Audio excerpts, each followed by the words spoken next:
Orchid, maybe Blade Mail. Nah, you want to go with the Orchid. I mean, I do like Beast Coast's draft. Let's just put it at that. Like, this looks very competitive. There's a lot more options for yeah, it's not like they got them down. It's not like they got outpicked and they're the underdogs here. It feels like they have a very good draft here going into Falcons. I don't think they outpicked them either. I think it's pretty even. So they got them a good shot. They just have to not get skill diffed here. +1. I like +1. Jenkins, anything else? I wish I could be devil's advocate, but I agree. I actually really like Beast Coast draft. Yeah. I think there's a BKB hero in the troll, BKB carry. Even Doom is a, he goes in, he presses Doom. Like, you want to stall the fight for a period. And Kunkka is excellent at doing that. Centaur is excellent at doing that. You boat, you get damage reduction, you ult out, and then you re-engage. And I think that Falcons draft is a draft that you want to, like, back out for a bit and then re-engage against once they don't have cooldown. So I really like Beast Coast draft. But I think Falcons also has options, and Beast Coast hasn't won a game yet, so it's rough. It's tough. I do like that you guys are giving them a little bit of favor, though. But before we head into our game #1 in this best of 3, let's head on down to Nomad, who is standing by with Aoi. Thank you very much, Nat. Yes, indeed, I'm with Aoi 2000, and we're going to have a chat about the draft. My first question is, why Troll? Why did you feel the need to flex the Wind Ranger in this draft? Crit just said that he likes to play this hero into the Marcy Dusa lane. Originally, we honestly weren't really considering it. We are going to pick into a 4, but then we just felt like Wind Ranger was a 4 we wanted, so we thought Troll was a carry that worked. Okay, great. And do you have any concerns? Do you think there's any pitfalls in this game with the drafts you've seen? Honestly, I think it's a pretty good conquer. It's like a hero that's pretty strong this tournament. We gave it to him on 24, and like, I don't think it auto wins a game or something, but honestly, we didn't talk about it in a draft, which is usually a bad sign. But I think we'll be able to manage. All right, well, okay, and what about your team then? Who do you think's set up for a really good game here? Who could pop off? I mean, I think our bot lane should be pretty good. I think like the trolls should be pretty free, and like for me, like when we have pressure on side lanes, like our team will feel very comfortable to play. So I think that will be good for us. The battle begins. All right, Aoi, thank you very much. And now we can get into the game with Trent and Lyrical. So much Nomad, and yes, indeed, we are here as Snake King is going to maybe die, or is all of Beast Coast going to die? It was looking so good. And then as soon as we entered into the game, it actually started to look bad. El Misho trying to stay alive there right at the end, and actually bought enough time that Moose killed Snake King. Oh, wow. So first blood going the way of Beast Coast. What a great interview there, hearing it from Aoi. They didn't talk about the Kunkka, Trent. No, they did not. Yeah, that's it's early, right? Okay. Early in the morning. We saw some of those faces look a little sleepy there. Maybe some faces that need to be washed here, and apparently some drafts need to be discussed. I love the honesty there from Aoi. Oh yeah, he's giving Nomad all the good deets, and yeah, it is a nice looking Kunkka game. So it should be a good one. We talked a lot about this whole setup, right? Like, clearly coming into this, yeah, you're the underdogs as Beast Coast. So they come to this plan. Like, how are we gonna deal with this Wind Ranger? So they just go right into the Centaur, trying to like limit the options there from Falcons. But Crit says, just give it to me. I'll play support. And you know what? It's something that I want to talk about a little bit, because there was a little bit of chat we saw on Crit's Twitter the other day. He's like, I just want everybody to know I didn't choose them. Considering the last couple of performances at both TI and the Road to TI, and some of his fates that were handed out there in that one. But it is interesting that you think about why they ended up making this swap. They took the Wind Ranger into the Centaur, but then we're like, you know what?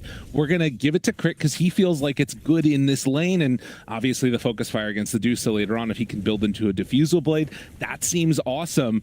But it does mean that it's, Falcons kind of changing their draft a little bit. They're the ones that are making the adjustment to what Beast Coast is putting forward. We'll see if it works out for them. Yeah, sometimes we have these discussions and ideas of like, oh, play your own game, don't twist your draft too much to counter the other team. But if you're so good, you want to be able to make these big shifts to say, like, not only are we so good, we're going to play these heroes that are just like straight up better versus these matchups. So that's the idea. See if it pans out for them. They did wind up with the old Troll Warlord. We talked about the carry pool expanding quite a bit lately. Many ranged heroes, technically ranged. Uh-oh. Right? It's half and half. Technically, he's taken a lot of damage. Also, figuratively, what's the opposite of technically? Is it figuratively? Yeah, that would make sense. Okay. Well, technically and figuratively, Skitter has to run away. It's a bit of a rough one up there, man. They are really putting in the pain. Get a couple of annoying duos, I suppose, on the off lane, right? More so this one than the Wind Ranger. The Wind Ranger just kind of pokes and you can't really shut her down. But literally, that's what I was thinking. I'm sorry. No, that would be. It's fine. No, that'd be the opposite of figuratively. Gonna... That's not the opposite of technically. Just to be clear. Keep him back. Maureen had to make the jump through as the wave is underneath Lumpy's tower there. Does already have his bottle built up. Of course, one of these young guns coming in, you know, everybody talking about the big teams hiding the strats. Maybe it was Beast Coast all along. They're hiding their power level. You know what? We're going to lose all of our games, and then we're going to come in and win 3 lanes against Falcons. Look at the CS here on board. They're having a great start. Pretty good. You are not wrong. It's nice to see Kunk in the mid lane, too. Oh, yeah. Now, a lot of these off-lane Kunkas, their auras and everything. We got ourselves back to the high tide. Give us a Radiance. Radiant structures Probably pretty bad. But he might end up doing some damage here to Maureen. Get him hurt for it. Even a little bit of play around there with the Tidebringer to get him into some phase shifts. Still a tough lane for Maureen so far. And you know he's going to be eyeing up those rotations. Lumpy just pump faking a little bit with the Torrent to see if he can catch him. Getting CS with Torrents as he steps away. A whole level ahead right now. Now, it's not easy to make your combo work on the puck as Kunkka. There's phase shift, there's the orbs to jaunt away, and of course X is the lower duration now, so you can't even try and do some sort of pump fake plays to make it work.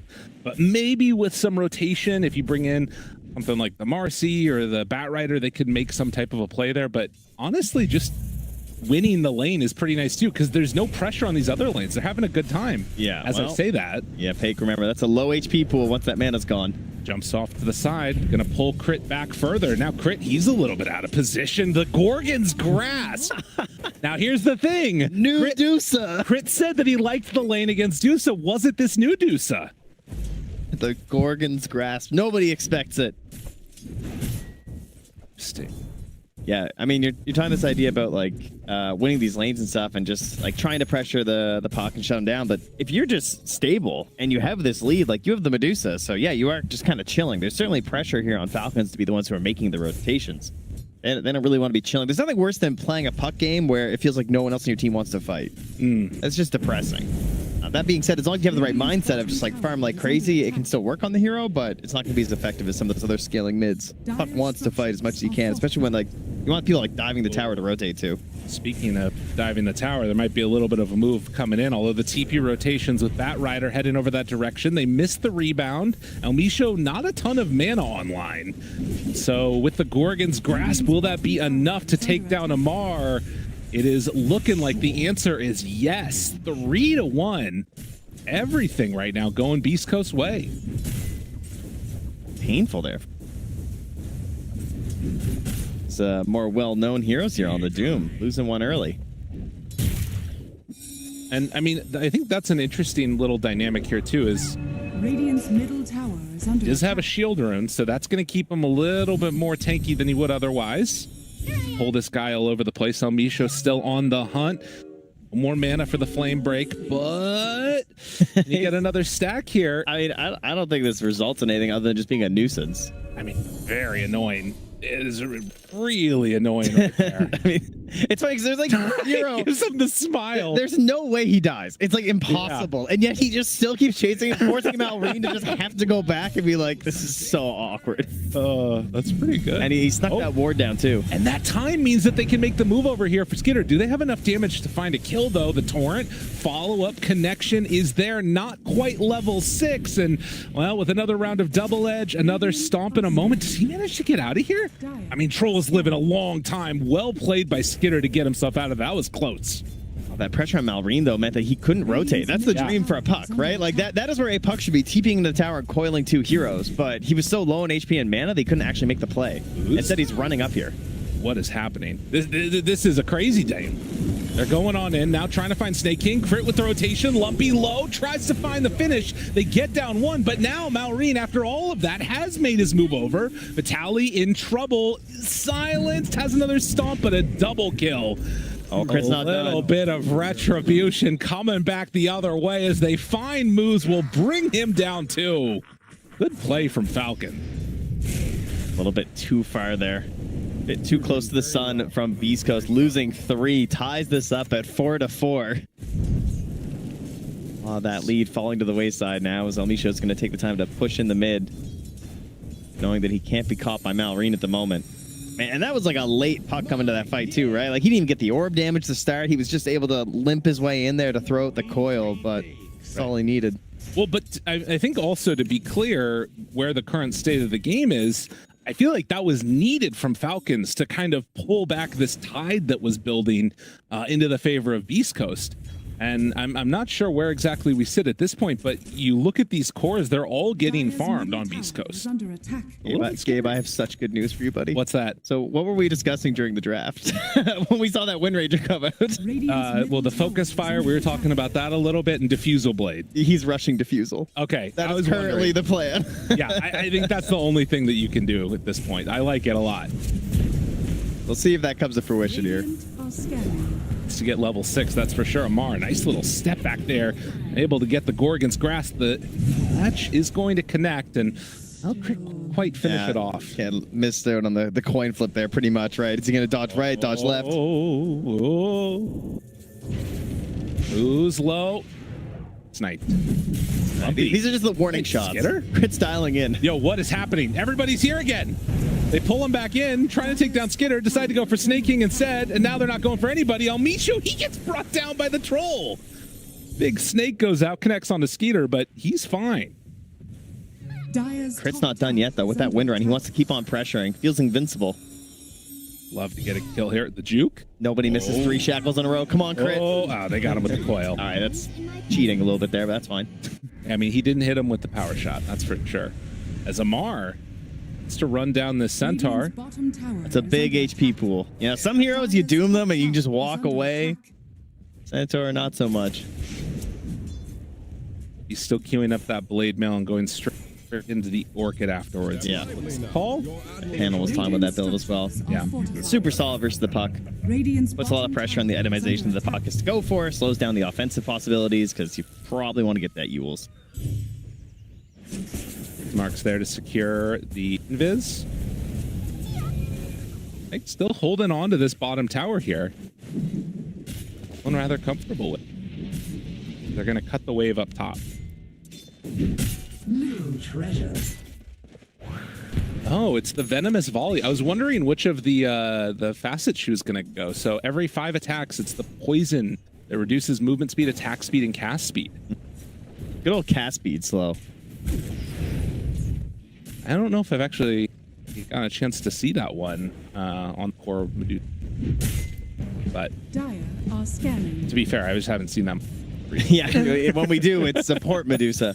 Yeah. Including some of those high-level pubs and Boxy's game. But this is, as you said, certainly core. Currently top of the board right now. So Oh, yeah. Radiant's Good time. middle tower And is look at under that attack. stacks being built too. So she's going to have a nice little piggy bank to go back to in the later stages. Of course, the big question mark is going to be, will Crit be free to just focus fire her down with a diffusal blade? Troll obviously will be able to do some pretty good damage, but he's going like more the Maelstrom route.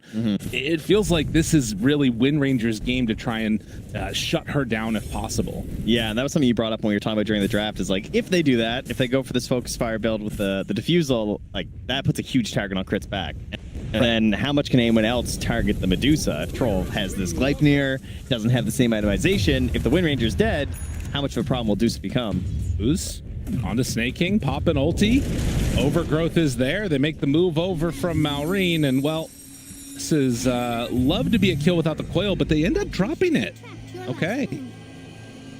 Not what I was fully anticipating. Oh, and now, Misho. He's not able to get Malrine. Stampede. Chase, right onto him. Good damage. He went for the dive forward, and Malrine is going to get punished for that one as they chase down and kill the puck. On the other side, though, Deuce is starting to fall low, but the boat comes in. The damage mitigation. Decides to walk forward, finds the kill onto Snake King, and now Skeeter, he's in trouble. Lumpy's right on top of him, looks for the Tidebringer connection. X marks the spot after the torrent. He misses on that torrent. X comes back off cooldown. Now with the Battalion nearby, they're going to be able to find the Stomp double edge and the kill. Well, and they're going to get out with the Stone Gaze as well. Pig takes the exit route to the right. In your face, he says. Jeez. Backing away. What have we become? That we have Arcane Boots, Maelstrom Troll Warlord. He deserved to die, frankly. Wait, excuse me? That's gross. Yeah. Not a fan. It was like the Drow Null Talisman the other Gary day. players just have one build now. Yeah. Like Arcane Boots and Gleipnir. They don't even look at their hero. Oh, it's gross. But you know what? That's what Dota's about. Trying new stuff. Living your life out there in the world. Blade Milk Uncle walks high ground, says, yeah, you want to battle? Want to do something, Skinner? Eat another boat, why don't you? Moves with the chase, finds him right there in the stomp. Whoo! This is not the start that Falcons thought they were going to get. My God. No, they're coming in here, taking these stacks right away from him. I love how Moose has this like 2 points as well in the dispos. Like, even though it's not that much of a difference, but just that little bit extra damage rate doubles the dispos early. He's been super active and aggressive. His Medusa doesn't get the sidekicks or anything early on the laning stage. They didn't try and like boost that up. It's just, I'm going to be moving this game. That's been the plan, and it's working out really well for them. 3K lead. I think it's really cool seeing. Crit though in behind. So they will not get a double wisdom rune this time. Right. Good sneak away there. Heads up play. That's needed. If you get double wisdom at 14, it's pretty rough. Yeah, seeing that they have already come on in and stolen that one away, gonna have to let it go. Let's get a power shot in. Yeah, Manta done on Dusa now. Spamming out the waves. We'll see how they do over this next couple of minutes. But this 4K gold lead being built by beastcoast, and the fact that Skitter keeps dying, he's bottom of the cores right now. Yeah, that's not a great look.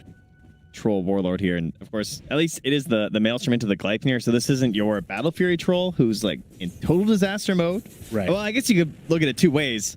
Because now when this Gleipnir comes out, are they actually going to be ready to fight, or would it have been better to just be Battle Furying away forever? That's a good point.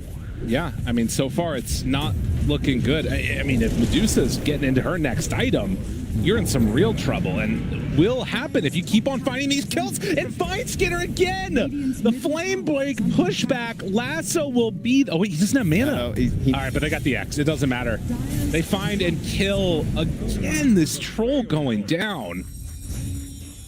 2, 3, and 5. Not where he wants to be. And the reality is, like, you've got this Wind Ranger that needs a Diffusal Blade to be relevant in this fight. Still a little ways away from that being done.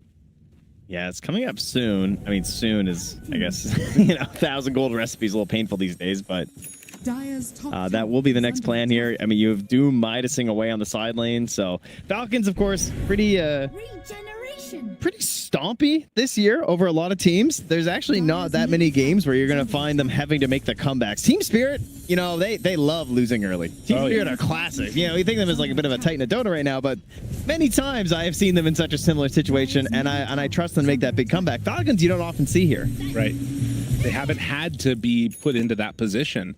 Question is, how do you respond to that type of adversity in the midst of, the road to TI? It's this tournament that you sort of look forward to the entire year. It's a little bit scary at this stage of the game. And Amar has done the buy Midas, utilize it, sell, just to get your XP bonus, and now he is using that for the pipe. Okay. Go. Tier 1 tower going to go down in the mid lane. They are going to be really dependent. I feel like we said this just yesterday in our other matchup, but they're going to be super dependent on this one fight. When the Gleipnir comes out, they want to have that pipe there. They need everyone to be grouped up. They're going to have to hit all their spells because they have these skill shot abilities like on the Wind Ranger, which have been troublesome earlier on in this game. But they need one super solid fight here. They find Amar. This is not the way you want your fight to start. It's going to take one creep before he goes. They're even not saving the lasso, man. Yeah, no point using it. Yeah, he's probably Okay. dead. Wait, what level's that Doom? 10. Nice. He's Do some math. fine. Well, that's not good.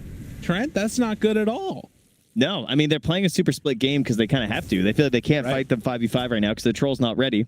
So they're just spread it all over the map, but they do have pickoff potential, right? You have this Blinking Centaur, you got Stampede, you got Marcy, who's been pretty aggressive this game, and then a Bat Rider, who now has Blink Dagger. Right. When you look up top there was a nice little observer ward nestled between 2 sentries of Falcons that was not found, which scouted Skinner making the movement up to the other side. So that ward right there giving so much information about where Falcons are on the map. Yeah, right from the beginning, when El Micho made that rotation through mid and planted the ward in between the tier 1 and the tier 2, they have kept these aggressive observer wards here throughout a lot of this. So not only spotting for these ganks, but they also, when they were trying to recover this game with the earlier rotations, they missed a bunch of them. And look at this. Skinner, he just like, that is the safest farming. I wonder where the dire world. carry will be. And they scanned him out. Do they find him here on this side of it, though? They're going to take a look to the left. He'll show up in just a moment. And there he is. How you doing, sir? Lasso, although Crit now moves in, is he just going to end up being the death of both of them? As Skinner in trouble, Stomp connection gone. And you know what? I mean, they'll probably find that ward, but it's made its money's worth. The 3rd death up there for Skinner. East Coast just, they got their number right now. And again, just super aggressive wards right now. Radiant's bottom tower. Man, what a performance here. We said you talk about, oh my God, they got him. Yeah, they're all over him. Falcons nowhere to go. Can't even put up a fight right here. And once again, it's another sentry that just misses the ward. Like consistently over and over again, these wards are just sneaking around here and giving you these free little pickoffs. Yeah. East Coast, having not won a game in the entire group stage, are now on the verge of taking down one of the favorites in the tournament in this game 1 of a best of 3. Now finds Amar. It's to try and make his escape slow Is under attack. down from the poisonous volley. I mean, you got the Gorgon's grasp these days. Where are you gonna go? There's nowhere left to go. He's blocked in. Amar the blocked, as he gets chased, exposed, and killed. They did lose El Micho at the same time. Malrine picked up a kill. Nice. So they get something back on the side of Falcons. All it took was a amplified damage room versus port, but you get there. Well, and I guess this is the thing, is that, you know, on the one hand, Falcons don't have to play a ton from behind because they often have like really good laning stages, but they do have a lot of tools here to try and delay the game and wait maybe for that next timing once all of their heroes are online. Yeah, Malrine has reached the annoying stage where he has Yules and maxed out spells, so he's very tricky to catch. And you're going to have to utilize that a lot now to push out these waves. But that's where the wards are going to come into play again, right? You get these kind of like side lane wards that you look for when people are they think that they're out of vision because they're like waiting for that next wave, but you've got your eyes on them. Right. Probably the next set of vision we'll be looking for here. But it's also 20 minutes, which means 21 minutes coming up very soon here for the Wisdom Rune. So you make this play. Like, this is the ultimate way to stop a game, right? The 20-minute Tormentor Steel plus Wisdom Rune at 21. That's the dream. Likewise, Falcons trying to get set up on the top side of the map to see if they can maybe secure Beast Coast's Wisdom and try and pressure down this top tier 1 tower. But yeah, of course, if they do decide to make the full move for the Tormentor on Beast Coast, it's hard to replicate that for Falcons over on the other angle. Yeah, and they're sending Lumpy back. Okay. So he's going to get their Wisdom, maybe? Oh, yeah. He's got a Torrent play here. Oh, and he got some with the silence. Takes some back. It's going to be a hard kill. Yeah, he doesn't care about the kill. Got the Wisdom. Stampede. Oh, he doesn't go to his... Is this really going to work? I think it's going to work. Nah, he's fine. I mean, Coil dropped down, and Malrine. Oh, nice play. Although, Flame Break, not pushed back yet.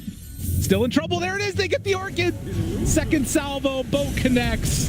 And just like that, they use the lasso. Malrine. Yeah, he doesn't have his blink yet. Oh, nowhere to go. Oh, they're body blocking each other, though. Malrine, getting out of there. Barely. Yes, he does escape. I can't believe it.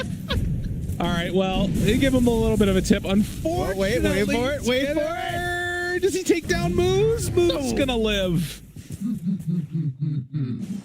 Perhaps this is the turning point. Malrine's great escape. I mean, Skinner just died again. That is a bit of an issue still. He has Gleipnir Arcanes now on the troll, so, you know, just needs a couple more items. Just a couple more.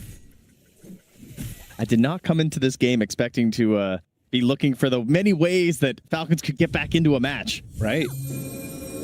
Oh, that's forward here. The right click sort of followed. We're able to chase him for a moment, but it's just going to be a tier 2 tower taken. If you're Beast Coast now, how do you think about trying to sort of close this one out or solidify the advantage that's been built up?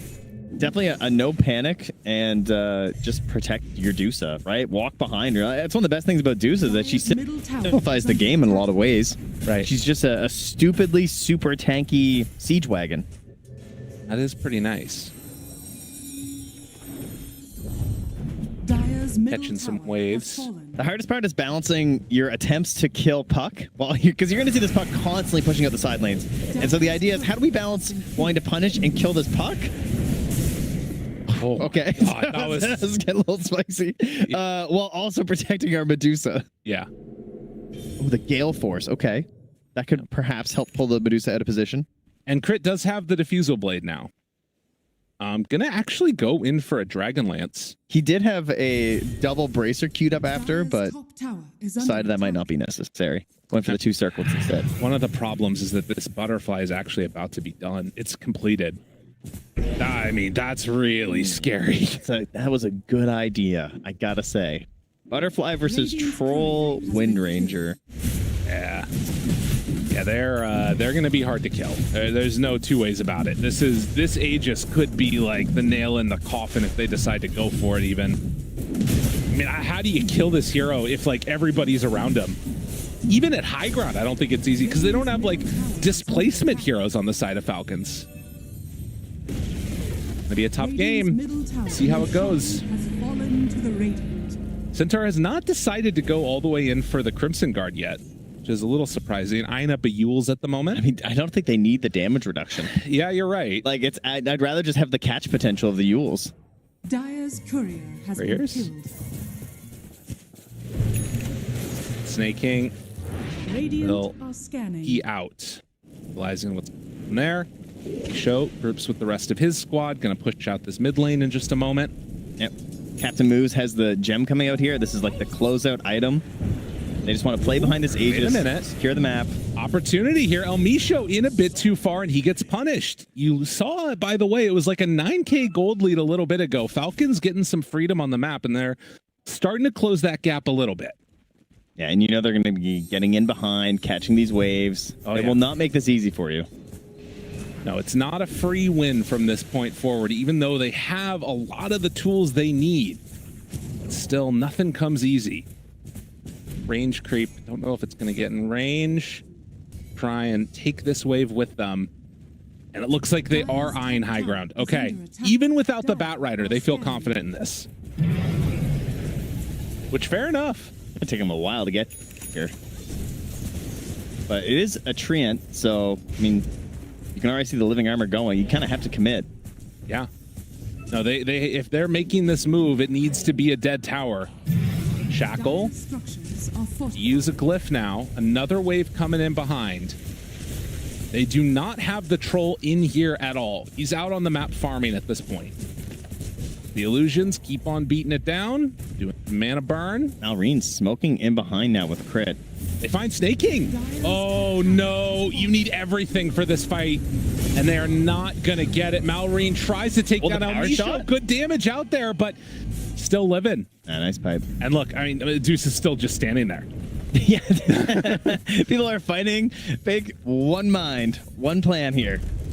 Radiant's bottom tower is under attack. Buildings start to fall, and Beast Coast come in with the perfect answer in this Medusa. Now the lasso connects onto Amar. Gonna get stunned. Gorgon Grass goes out. It's more than enough damage. He is out of there. And now with creeps in the base, why do you have to leave? There's no reason. 2.5 minutes left on Aegis. Yeah, they got to clear this wave. This is not going to happen quickly enough. The wave up top still stands. I mean, that wagon's just beating away. Yeah, they're hanging out. It's having a good time. It's the catapult onto the Wind Ranger effigy. as a symbol of everything that's been done here today so far. A smoke up. Can they do anything? They still have focus fire diffusal blade, but it's an Aegis that they have to contend with, and a butterfly. Lumpy, Drap in to join with the rest of them. Snake King thinking about walking forward here, moves Tally nearby. They find the Kunkka. Pops the pipe, turns, stomp, not going to connect. They have the latch of the shackle. Both still at the ready. They have everything if they need to use it. The Doom is down onto the Marcy. Not a terrible play there, but they do get the Gorgon's Grasp connection. It's going to be Marcy all the way dead.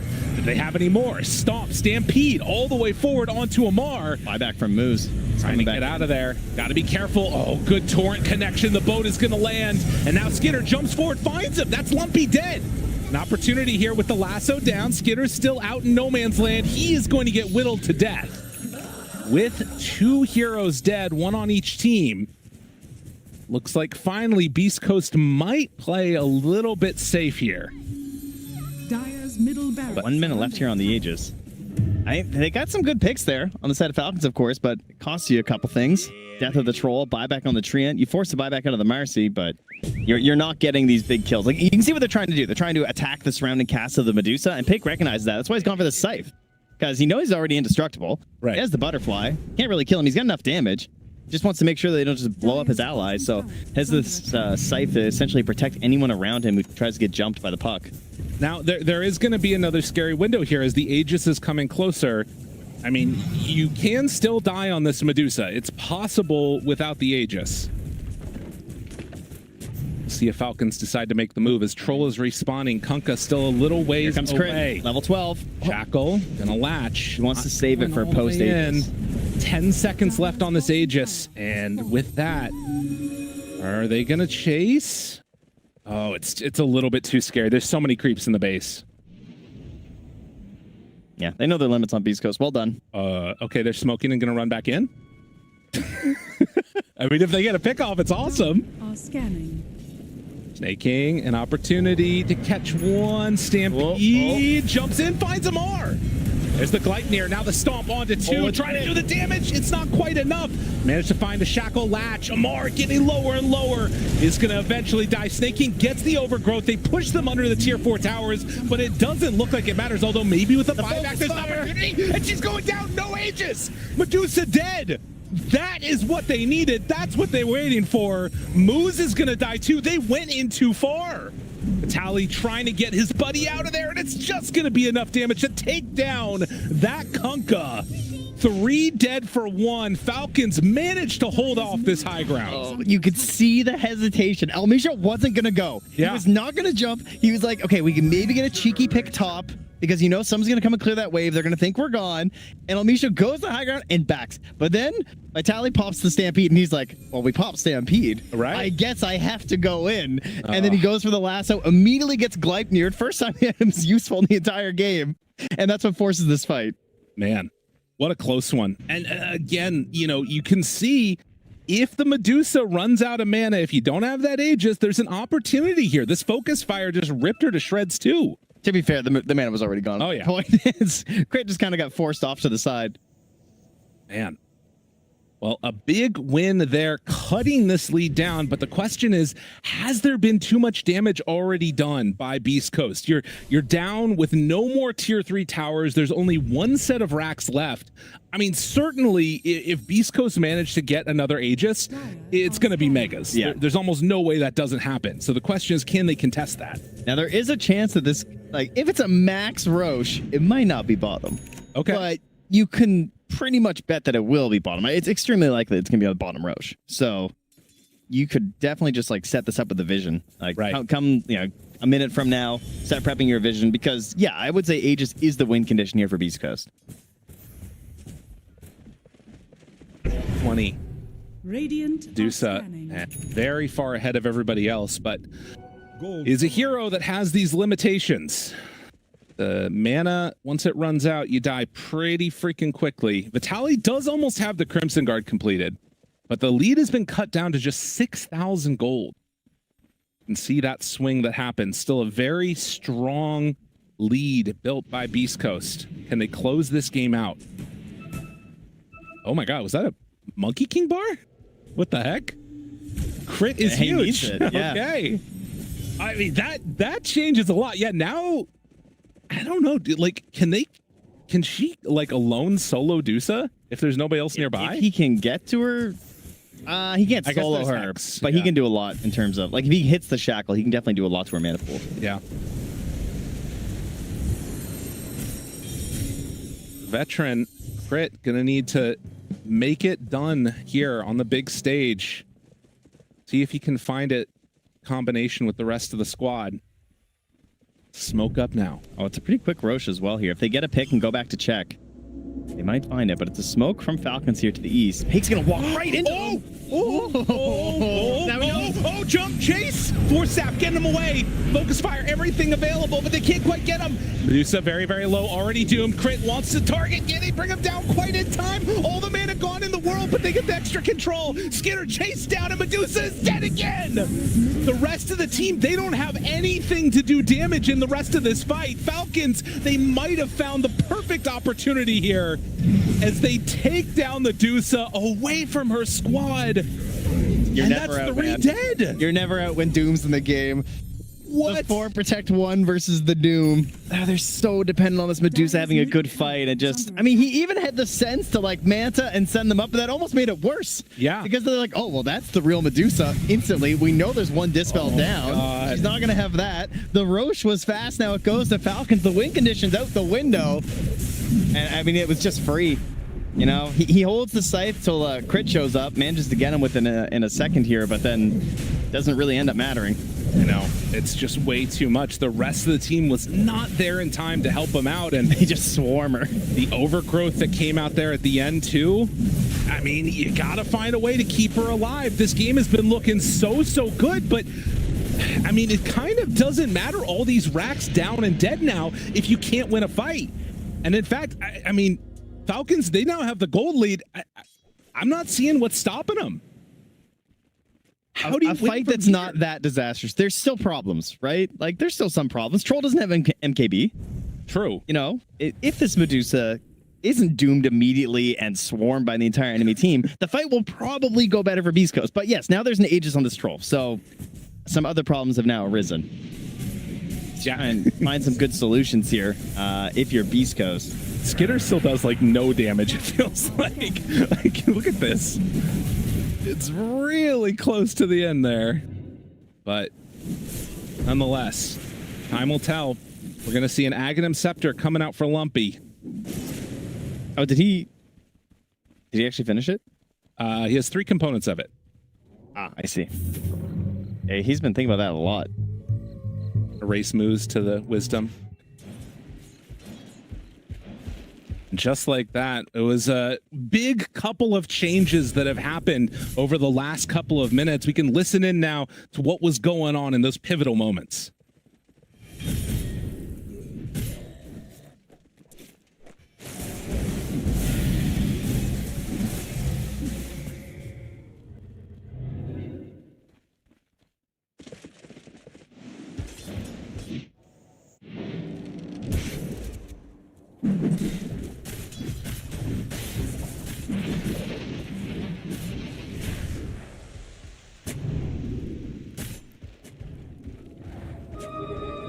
Clear sailing now.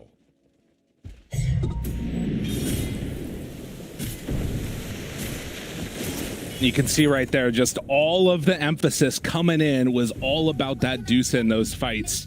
And then afterwards, it's like, all right, help Skinner. Yeah, Crit. He's like, help. One of those moments, though, that changes everything. All it takes, those couple of pickoffs. Daedalus now done. Yeah, Daedalus is finished. The Eggs is finished and complete, delivered to the Kunkka. So they have some opportunities for the big Wombo combo.